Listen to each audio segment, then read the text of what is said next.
How is it possible for an emperor to win continuous battles? Alexander the Great won many battles, which gave him a huge loot of enormous wealth. His strategies and principles are still a topic discussed in the military world. Alexander the Great was the king of Macedonia and played a major role in overthrowing the Persian Empire. He also took Macedonian arms to India, which led to the formation of the Hellenistic world of territorial kingdoms. You might have heard great stories of Alexander, and in real life too. He had become a historical hero.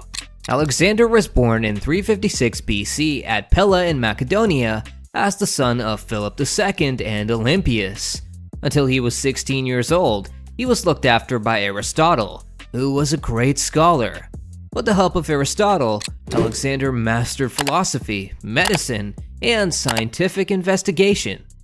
However, by surprising everyone, Alexander outperformed his teacher and strongly believed that non-Greeks should not be treated as enslaved people.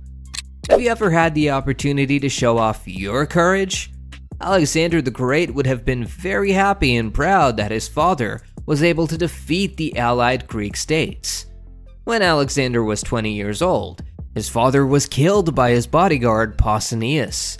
Hence, at that very early age, Alexander was given the throne of the Macedonian Empire. From then on, we can see the power and courage he exhibited in many wars. For instance, Alexander had appointed General Antipater as the regent and headed towards Persia.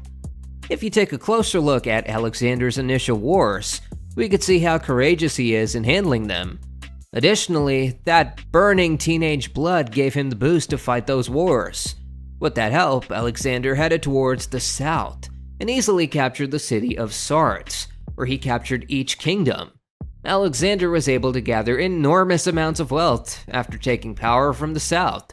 Alexander headed towards North Gordium, which is the town of the fabled Gordian Knot. There was an interesting story behind this knot. Alexander was marching with his army through Gordium, and his eyes suddenly got stuck on an ancient wagon. Now, you might be thinking, what is so special about a wagon? But Alexander was watching those knots used in the wagon. The knots are so closely packed in such a way that it is impossible to see how they were fastened. There was a belief in the Gordian Empire that whoever was able to fasten those knots would be the next ruler of the empire. Upon hearing this interesting belief, Alexander got curious to untie those knots. He tried a lot to untie them, however, he was successfully defeated. After quitting, Alexander said, "It doesn't make any difference if they were loosened." With that rage, he pulled out his sword and thrashed those knots into pieces with a single strike.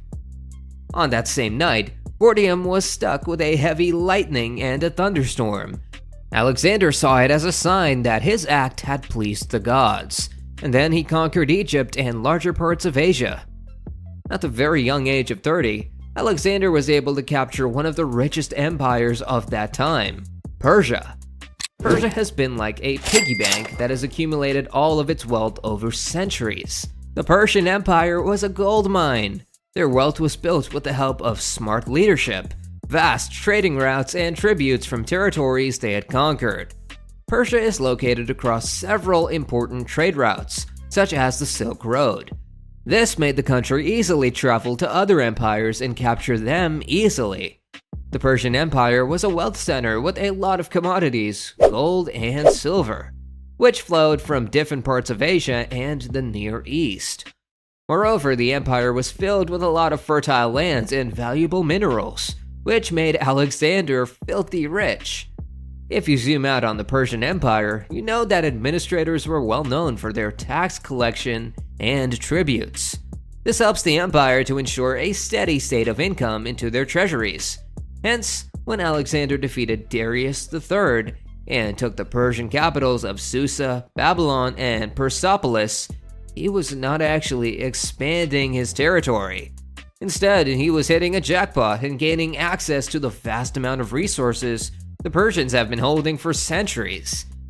If you do good research, then you'll get to know that Alexander's strategies and principles are still taught in military academics.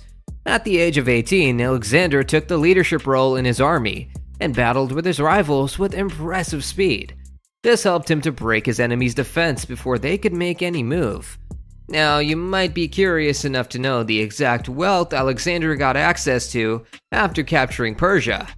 After capturing Susa, Alexander grabbed 50,000 talents of gold and silver bullion. 1 talent is equivalent to 33 kilograms of gold, and hence from Susa alone, Alexander looted 165,000 kilograms of gold. The overall wealth of Alexander the Great is assumed to be $32 trillion, and adjusted to inflation, he is the second richest person of all time. Among his assets, more than $20 trillion is in the form of land he owns. Apart from this, he also owned 100,000 horses and 650 castles. If we consider that each value is around $3,000, according to the latest estimates, its net value will round up to $300 million. Alexander was also able to grab a huge loot from Indian rulers. It is said that the Indian ruler Chandragupta Maurya gifted him with 5,000 elephants. It is said that during his battle, Alexander conquered more than 10 million square miles of land. Are you aware that Alexander held a horse in his childhood? He named it Busopolis, which means bull's head, and it helped Alexander with the battle with India. And when the animal dies, he names one of the cities with the same name. We all have that one place where we can work most effectively. This could be one of our rooms that have that astonishing table, or it could be under a tree that gives us fresh air for more productivity. However, for Alexander, it is his Mysa. It's a boarding school for the children of Alexander and other Macedonian nobles, such as Ptolemy, Hephaestion, and Cassander. Now, you might be eager to know the special outfit owned by Alexander the Great. As we saw earlier, most of his wealth came from the Persian Empire. Alexander didn't give a second thought while selecting his attire. He adopted some elements of Persian dress and some customs at his court. This included kissing the hand and prostration to the ground.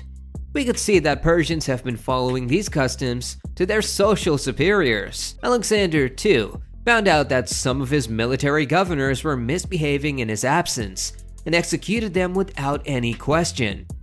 Finally, after achieving a lot of wealth, Alexander surrendered to death at the age of 32 at the Palace of Babylon.